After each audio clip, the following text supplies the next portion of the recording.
예, 이렇게 이기라라는 제목으로 하나님 말씀 증거하도록 하겠습니다. 16차 대만 선교 출발하는데 우리 예수님과 함께 떠나는 선교가 되길 원합니다. 그러면 능히 승리할 수 있죠. 오늘 1절을 보니까 다윗이 제3자의 입장에서 지금 뭘 묘사하고 있는 것 같이 보입니다. 다윗의 시라 그랬는데 자기 얘기 아니에요. 이거 뭘 바라보면서 제3자적인 3인칭적인 시점에서 지금 설명하고 있다는 거예요. 여호와께서 내 주에게 말씀하시기를. 여호와는 알겠죠. 성부 하나님. 내 주는 누구죠? 또 다른 주가 보인다는 거예요. 그게 누구겠습니까? 다시 오실 예수님이죠. 메시아 대신 예수님을 묘사하고 있다는 것입니다. 한마디로 얘기해서 1절의 내용은 성부 하나님이 성자 예수님에게 말씀했다. 원수를 밟아 이길 때까지 내 오른쪽에 앉아 있으라. 그래서 이 말씀이 메시아 시편도 되게 유명한 시편이고 베드로도 인용하고 예수님도 인용했던 아주 중요한 말씀이라는 것입니다. 그래서 이걸 통해서 다윗이 어떻게 이런 모습을 알았나? 구약 사람인데 그죠? 예수님의 모습을 알고 성부 성자께서 이렇게 대화하는 것까지도 들었다라는 것이 대단하다는 것입니다. 그래서 첫 번째 내용은 뭐냐면 선지자가 되라는 거예요. 다윗은 왕이자 노래하는 사람이자 더 중요한 건 선지자였다라는 것입니다. 우리도 마찬가지예요. 하나님 앞에서 선지자 돼야 된다. 그래서 베드로의 오순절 설교를 쭉 들어보면 사도행전 2장 30절에 그는 선지자라 하나님의 미리 이미 맹세하사 그 자손 중에서 한 사람을 그 위에 앉게 하리라 하심을 알고 미리 본고로 그리스도의 부활을 말하되. 여기 베드로가 뭐라고 설명해요? 다윗은 선지자다. 그는 선지자다. 왕일 뿐만 아니라 선지자다. 이유가 뭐냐? 미리 보고 다 설명해 주셨다는 것입니다. 그러니까 우리도 사역의 현장에 나가면요 통찰력이 생깁니다. 그래서 선지자의 영이 임해요. 그래서 보통 때 이해 안 되는 말씀도 이해가 되고 또 안 보이는 것도 보이고 또 깊이 봐요. 인사이트가 생기고. 그래서 예수님이 그런 말씀 하셨죠. 너희들이 어느 곳에 가가지고 말씀 증거할 때 무엇을 말할까 염려하지 말라. 마태복음 10장에 나오죠. 그때 너희에게 할 말을 주시리라. 그게 바로 선지자의 영이거든요. 특별히 성경장에 나갈 때는 준비된 것도 있지만 그때 이렇게 깨우쳐 주시고 들려주시는 말씀이 있다라는 것입니다. 그거 증거할 때 능력이 임한다는 거예요. 이 말씀은 또 예수님이 하도 바리새인들이 와가지고 파리대 같이 자꾸만 물어보고 하니까 예수님이 좀 짜증이 나셨는가 봐. 그래서 얘네들을 코를 납작하게 해줄 게 뭐 없을까? 예수님이 이런 성격 아닌데 나 이거 처음 봤어요. 예수님이 쓸데없이 질문해가지고 코를 납작하게 만드는 게 없는데 하도 와서 쓸데없는 질문 많이 하니까 마태복음 22장 41절 보니까 바리새인들이 모였을 때 또 질문하려고 또 못된 질문하려고 그런다고. 그때 예수님이 그들을 무식함을 드러내기 위해서 묻는 거예요. 니네들이 그리스도에 대해서 어떻게 생각하니? 그랬더니 뭐라 그랬던 것 같아요. 그럼 하나 묻자. 그리스도가 누구의 자손이냐? 그랬더니 아는 거거든. 다윗의 자손입니다. 그랬더니 43절에 다윗이 성령에 감동돼 어찌 그리스도를 주라 칭하여 말았느냐. 오늘 시편 110편을 얘기하는 거거든요. 예수님이 되게 시편을 좋아하셨던 것 같아요. 거기서 44절 보니까 오늘 1절 말씀 인용이에요. 주께서 내 주께 이르시되. 여기서 여호와가 내 주께 그랬죠. 주가 주께. 그러니까 성부 하나님이 주께 이르시되 내 원수가 내 발 아래에 둘 때까지 내 우편에 앉으라 하셨도다 하였느라. 다윗이 그리스도를 주라 그랬는데 어떻게 그의 자손이냐? 아니 자손이 어떻게 자기 후손한테 주라 그럴 수 있느냐? 말이 안 되지. 그랬더니 능히 대답하는 자가 없고 그날부터 감히 그에게 묻는 자가 없더라. 효과가 있었다 그런 얘기죠. 예수님이 이 파리떼 같은 질문들을 없애는 방법으로 이 시편 110편의 말씀을 사용하셨다. 그러니까 예수님의 뜻은 뭐겠어요? 육체로서는 다윗의 혈통이지만 영적으로는 하나님이라는 거예요. 하나님. 그리스도는 하나님이시다. 그걸 보여주는 말씀이기도 하다라는 것입니다.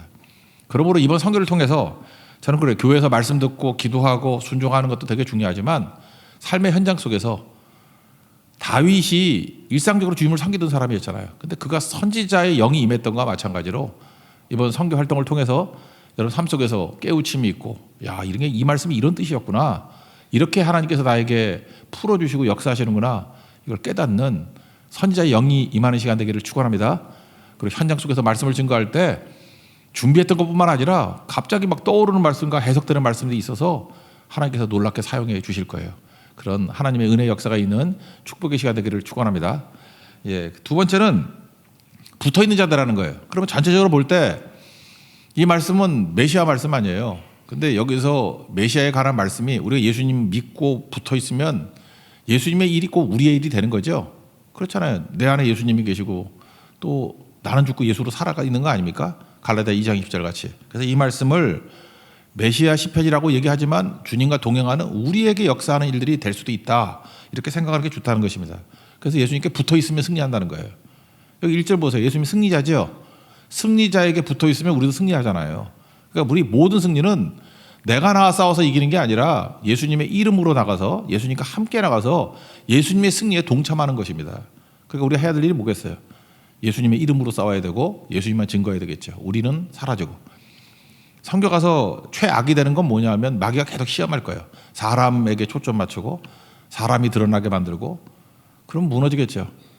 우리는 목자 대신 예수님께 몰아가야 돼요. 양모리 개라니까 양모리 개. 그 대만 사람들 전도에서도 예수님께 가게 만들고 하여튼 사람은 지워지면 지워질수록 좋은 거예요. 예수님의 이름은 높아지면 높아질수록 훨씬 더 강력해지는 것이고 그래서 예수님이 승리자라니까요. 예수님께 붙어 있으면 예수님이 우리에게 승리를 주신다는 것입니다.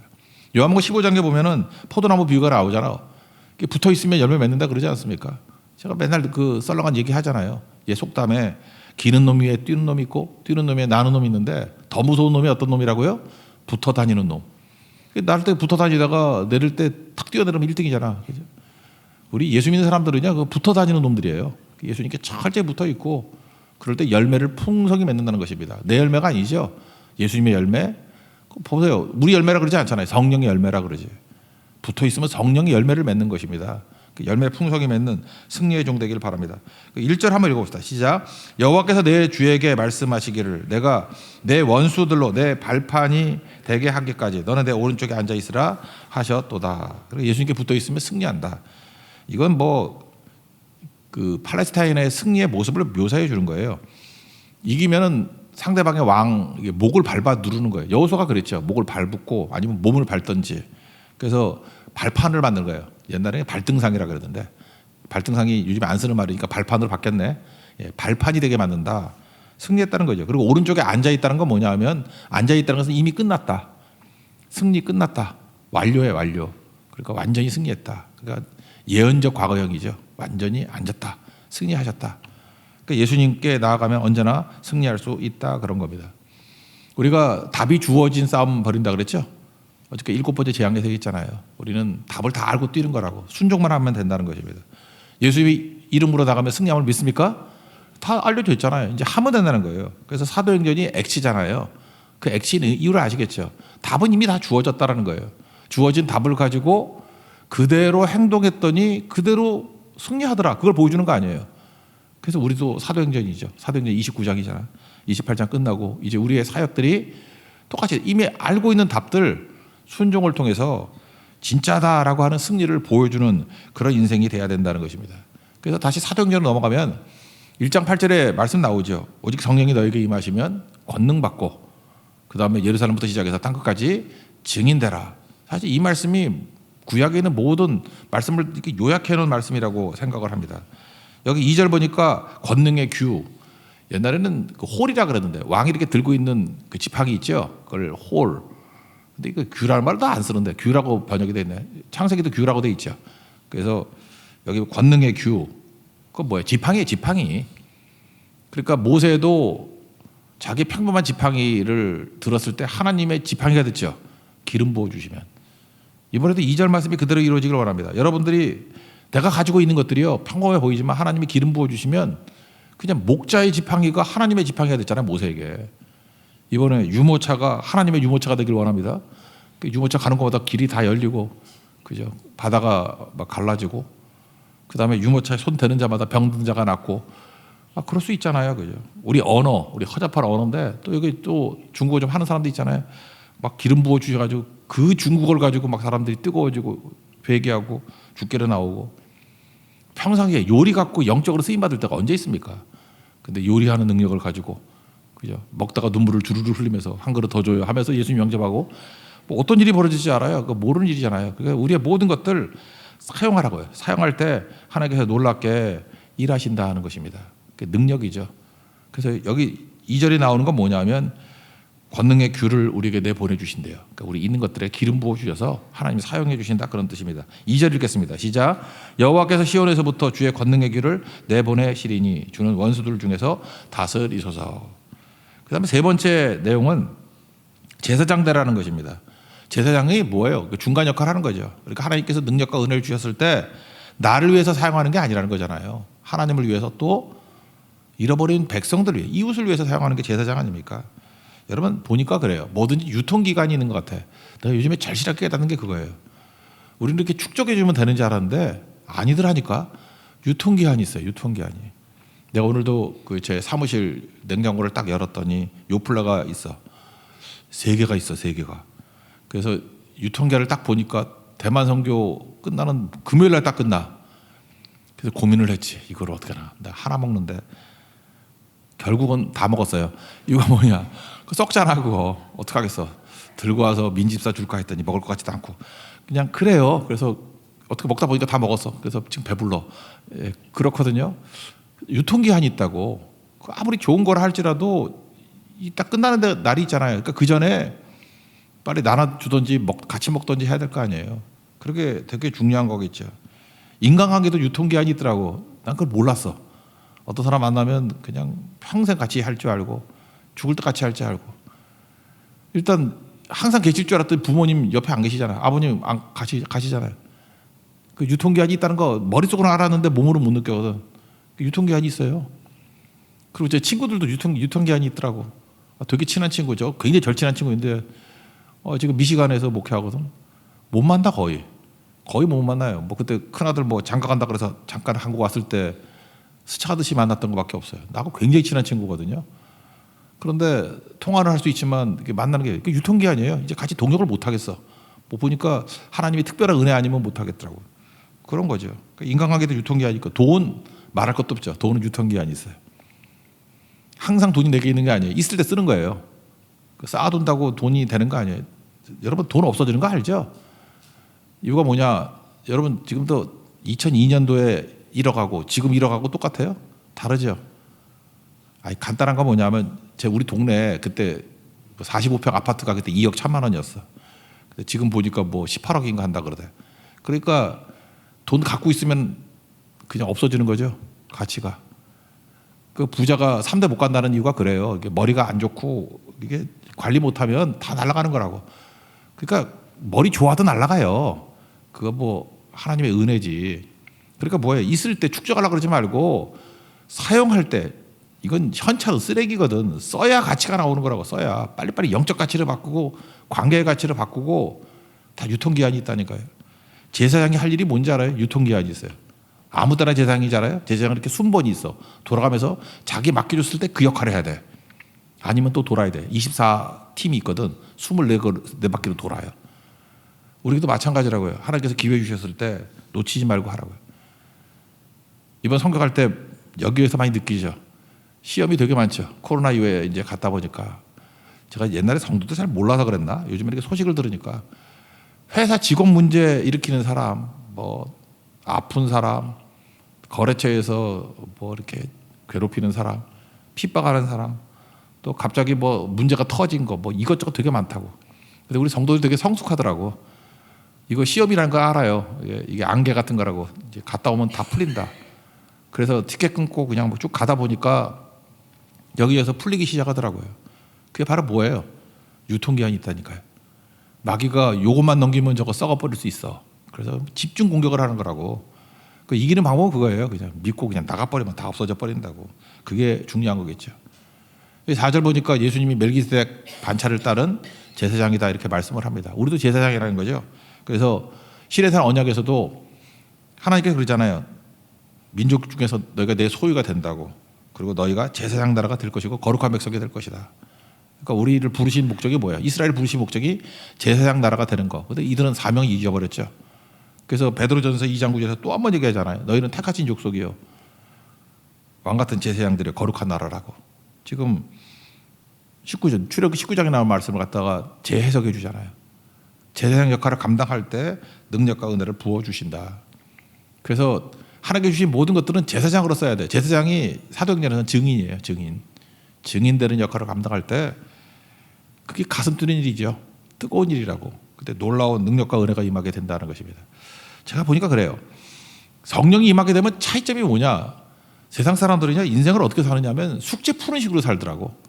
그래서 앉아가지고 그냥 삶이 숙제야. 그래서 너 지금 뭐 하냐 그랬더니 입시가 있대. 입시. 그래서 무슨 입시냐 그랬더니 뭐 고등학교 또 입시가 있는가 보죠. 뭐 이렇게 어디 좋은 고등학교 가야 된대. 그래서 그다음 뭐 하려 했더니 이제 좋은 대학 가야 된대. 그거 끝나면 뭐 하냐? 졸업해야 된대.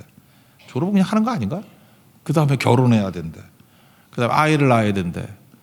하나 낳고 둘 낳고. 요즘엔 좀 덜한데 아들만 둘 낳아가지고 딸이 필요하대. 언제까지 그러고 살 거예요? 그러니까 인생을 숙제 푸는 식으로 살아. 그냥 내 앞에 숙제가 있는데 그냥 힘들게 이 숙제 풀고 이 숙제 풀고. 그거 아니거든요. 내 인생의 숙제를 푸는 게 아니라 하나님께서 우리에게 맡겨주신 사명을 풀고 나가다 보면은 그거 하다 보면 숙제가 아니라 우리 인생이 축제가 된다니까요. 엄청 기뻐요. 어저께도 말씀했잖아요. Let it go. 하나님께 맡기고 가면 스마일, 웃을 수 있다는 게 뭐예요? 기쁘다는 거예요. 축제가 된다는 거예요. 그래서 선교는 기쁨이다 그런 얘기 들어봤죠. 해보라고요. 자기를 부인하고 제사장 역할을 감당하고 증인 감당하다 보면은 묘해. 거기서 하나님께서 매번마다 축제를 주셔요. 우리 삶에서 축제가 일어나. 막 파급 효과가 나타나가지고 그냥 여기저기서 다 살아나기 시작한다고. 여러분 가지고 있던 과제들, 그 다음에 문제들, 그게 어떻게 풀렸는지 모를 정도로 다 풀려버린다는 거예요. 이스라엘 백성이 왜 복된 나라라 그러니까 제사장 나라니까. 교회가 언제 부흥했습니까? 제사장 역할을 감당하고 증인 역할을 감당했을 때 모든 것들이 다 풀리기 시작하더라는 거예요. 저는 그런 의미에서 이번 선교가 제사장 역할을 잘 감당하는 축제의 날이 되기를 원합니다. 그러니까 하나님께서 한량없이 부어주시고 승리하게 된다라는 거예요. 영적 자녀들 많이 나오십시오. 요즘에 썰렁한 유머 있던데 요즘에 야구 되게 못하잖아요. 그 월드 베이스볼 클래식 나가서 뭐 예선 탈락하고 막 이러잖아요. 일본 왔다 맨날 깨지고. 그 주적들이 있다며 그게 이종범이래. 아들 한 명밖에 안 나서. 이종우 같은 그런 대단한 선수. 그러니까 이종범 정도 되면 아들을 한 4쯤 낳아야지. 1번부터 4번까지를 하면 그죠. 얼마나 좋겠어. 또 두 번째가 박찬호래. 딸만 셋 낳은 거. 그래서 박찬호 때문에 우리 한국 야구 망했대. 그 셋이면 또 낳아야지. 아들 낳아야지. 박찬호의 그 DNA 모속이잖아. 유전자 모속이잖아요. 그 몰라요? 허재도 봐. 허재 아들 농구 잘하잖아. 이종범 아들 잘하잖아요. 근데 딸만 낳으면 어떡해. 또 하나가 양준혁이래. 50이 넘도록 장가를 안 가서. 그러니까 이렇게 야구 잘하는 사람 빨리빨리 가서 애를 낳아야 되는데 우리도 마찬가지죠. 믿음이 좋죠. 믿음이 좋을 때 우리 똑같은 말하고 싶어요. 너 때문에 한국교회 망해. 네가 빨리빨리 애 낳아야지. 육체적인 아이도 되지만 영적 아이를 낳아야죠. 그죠? 전도하고 영적인 4대. 그죠? 아들, 손자, 그래서 증주 할머니, 증주 할아버지 더 좀 고조쯤 되죠. 고조. 육룡이 나르샤 해가지고 어떤 사람들 보면 나를 믿게 했던 육룡이 나르샤. 그래서 익조, 뭐 한조 쭉 나와야 될 거 아니에요. 그죠? 그런 식으로 대를 이어서 뛸 수 있는 하나님 정도이길 바랍니다. 그래서 제사장 역할을 잘 감당하면은 영광이 임하게 된다는 거예요. 그죠? 침체했던 것들이 풍성해지고 능력 가운데 서게 될 것입니다. 대만 선교하니까 이제 보이더라고. 어떤 교회, 특별히 제가 기억나는 거 금수당 같은 데인데 그 무슨 마마라 그러던데 그 아줌마 딸 있는 집. 그때 처음 나올 때 알아요. 예수도 안 믿고 뭐 초신자가 나왔어. 근데 믿기 시작하더니 지금 교회 중추 역할을 감당하고 그 애들 많이 낳거든. 딸이 4명인가 그래. 다 교회에서 일을 하고 충성스럽게 하다 보니까 거기서 또 전도한 사람들이 또 3대 정도 내려간 것 같아. 그러니까 그 교회가 뭐 지금 100명 넘고 이번에 어떤 뭐 수련회 해가지고 105명이 또 왔다면서요. 그 다 뿌리가 그렇다고. 원래 그 교회 4명 있던 교회라니까요. 그러니까 그런 역사가 벌어지죠. 제사장을 잘 감당하니까 축제예요. 날마다 축제. 그런 역할을 잘 감당하는 믿음의 종 되기를 바랍니다. 하나만 더 마지막 봅시다. 이게 되게 중요한 건데 열매 거두는 자가 되라는 것입니다. 이게 새벽 이슬이라는 말이 나오죠. 3절 한번 읽어볼까요? 3절 시작. 주의 권능의 날에 주의 백성이 거룩한 옷을 입고 즐거이 헌신하니 새벽 이슬 같은 주의 청년들이 주께 나오는도다. 이거 뭐 굳이 뭐 수정해 줄 필요도 없는데 이거 청년 헌신 예배 드릴 때 맨날 읽는 거 아니에요. 그죠? 그래서 청년 부흥, 젊은이 부흥, 새벽 이슬 같은 주의 청년들이 나오는다. 뭐 노래도 만들어 부르잖아. 새벽 이슬 같은 청년들 나온다고.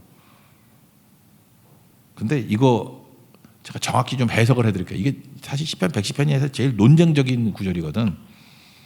먼저 물 얘기는 했죠. 물 얘기. 하늘에서 내리는 물은 은혜예요.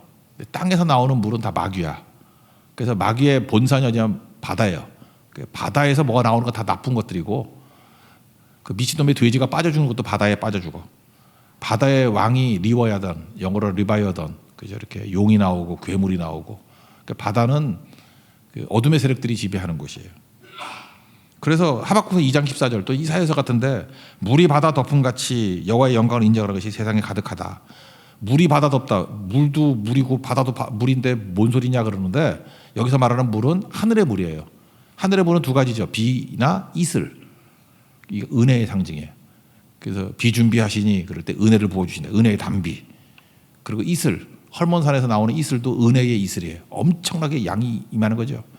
이게 물이에요. 물. 바다는 뭐예요? 악한 세력들. 그래서 하나님의 은혜의 물이 악한 세력을 물리친다, 그런 뜻이라고. 물이 바다 덮음 같이. 그러니까 여기 새벽 이슬은 뭐겠어요? 새벽에 나오는 이슬, 하나님의 은혜라고. 은혜. 그러니까 새벽 이슬 같은 청년들이 주께 나오는도다, 이렇게 나오는데, 이거 원래 뜻은 이거예요. 청년들이 몰려든다, 그런 뜻보다도 하나님의 일을 하는 사람들에게 청년같이 만들어준다, 그게 더 맞는 얘기예요. NLT 같은 데는 뭐라고 번역되냐면 Your strength will be renewed each day. 그러니까 우리가 갱신돼, 새로워진다는 거예요. 매일마다 새로워진다는 거예요. Like the morning dew.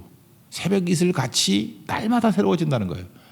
그러니까 청년들이 모여든다, 그 얘기가 아니고, 우리 뭐 늙은이 젊은이 뭐 약하고 강하고 하여튼 모든 사람들이 있잖아요. 남녀노소 뭐 다 있잖아요. 이 사람들이 새벽 이슬을 받은 것 같이 renewed, 새로워진다, each day. 그러니까 하나님 백성들이 새로워진다는 얘기예요. 이게 훨씬 더 맞아요. 그 번역서를 다 찾아보고 원문 찾아봐. 그게 훨씬 더 맞는 얘기인데, 우리는 또 이렇게 대충 번역한 거를 또 은혜 받으니까 뭐 바꾸기 힘들어, 그죠? 근데 원래 뜻은 거예요. 그러니까 여러분들 새벽 이슬 같은 하나님의 은혜를 받아서 여러분이 뭐가 된다고요? 힘찬 청년같이 새로워진다라는 거예요. 그래서 이 맥락이 같은 게 요엘에서 인용했던 사도행전 2장 17절 같은 데 그러겠죠. 성령이 임하면 어떤 일이 벌어져요? 자녀들은 예언할 것이고, 젊은이들은 환상을 보고, 늙은이들은 꿈을 꾸리라. 그러니까 뭐예요? 늙은이조차도 다 젊은이같이 된다는 거예요. 싱싱해진다는 거예요. 이사야 40장 같이 뭐 독수리가 날개치며 올라간 것 같을 것이라고. 뭐 젊은이들 장정들 나가 떨어지고 그래도 더 젊은이다워진다, 그런 뜻이죠. 바로 그거예요. 하나님의 은혜가 임하면 싱싱해집니다. 믿습니까? 절대로 눌리지 않고 나이 관계하지 마세요. 모세 보세요. 80세 때 100세까지 뛰잖아요. 꿈꾸고 헌신하고 뛰라고요. 하나님께서 함께해 주시면은 열매 거두게 되는데 어떻게 돼요? 새벽 이슬 같은 청년같이 우리를 renewed each day, 날마다 월요일, 화요일, 수요일, 목요일 계속해서 우리를 새롭게 해주실 거라고, 강하게 해주실 거라고요. 힘을 더해 주실 거라고요. 그런 능력으로 승리하는 하나님의 종 되길 바랍니다. 그래서 이런 자세는 어떤 거냐면 두려워하지 않아요. 어떤 올림픽 선수 출신인 코치가 얘기를 했대. 우리는 느낌을 되게 강조하잖아요. 내가 건강하고 내가 상태가 좋으면 뭐가 잘 될 줄 알아. 그럼 나를 믿는 거잖아요. 근데 올림픽 그 선수로 나갔던 경험이 있던 코치가 그러더라는 거예요. 3분의 1 법칙이 있다고. 내가 올림픽에 여러 번 나가봤는데 세 가지 중에 하나라는 거예요. 아주 컨디션이 좋던지, 기분이 좋던지, 두 번째 그저 그렇던지, 세 번째 최악이던지. 그럼 우리는 어떻게 생각해요? 이게 랜덤으로 오니까 3분의 1이에요. 근데 이 코치가 그러니까 내가 올림픽 나갈 때 최악인 상태, 너무 안 좋았다 그럴 때 금메달 땄대. 그러니까 너무 안 좋다 그럴 때 조금 지나니까 또 좋아지더래. 그러니까 그 느낌 너무 잊지 말라고. 또 반대로 너무 컨디션 좋다고 그럴 때 은메달 땄대. 그러니까 컨디션 좋다 그래가지고 상대가 컨디션 더 좋을 수 있잖아요, 그죠? 그러니까 이런 거는 누구에게나 다 오는 거라는 거예요. 우리도 마찬가지죠. 셋 중에 하나일 거 아니에요. 컨디션 아주 좋던지, 그저 그렇던지, 최악이던지. 그거 너무 믿지 말아요. 주변 사람이 못하면 최악일 때도 금메달 딸 수 있고요. 하나님이 도와주시면 대적을 어리석게 만든다 그러잖아요. 약하게 만든다 그러잖아요. 어떻게 될지 몰라요. 내가 컨디션 좋다고 되는 거 아니에요. 교만해가지고 넘어질 수도 있고. 그래서 이 코치가 이 선수에게 가르쳐준 내용이 뭐냐면 네 상태는 세 가지 중에 하나로 될 수 있다. 그렇지만 그거에 너무 의지하지 말라고. 언제든지 이길 수 있다고. 하나님 함께로 우리는 언제든지 승리할 수 있죠. 그래서 여러분들 내 컨디션과 조건 가지고 일희일비하지 말고 주께서 함께해 주시면 그죠? 우리의 힘이 will be renewed. 날마다 새로워진대요. 그죠? 힘이 청년같이 새로워진대요. 새벽 이슬같이 새로워진대요. 그 힘 가지고 이길 수 있는 믿음의 종 되기를 바랍니다. 그래서 오늘 정리하면 네 가지죠. 선지자의 영을 주옵소서. 선지자죠. 붙어있는 자 되게 하옵소서. 제사장 되게 해주세요. 그리고 뭐예요? 열매 맺고 승리하는 새벽 이슬 같은 사람 되게 해주세요. 하나님 앞에 이 말씀 붙들고 승리하는 하나님의 거룩한 종 되기를 축원합니다. 자리에서 일어나겠습니다. 바다의 길을 찬양하겠습니다.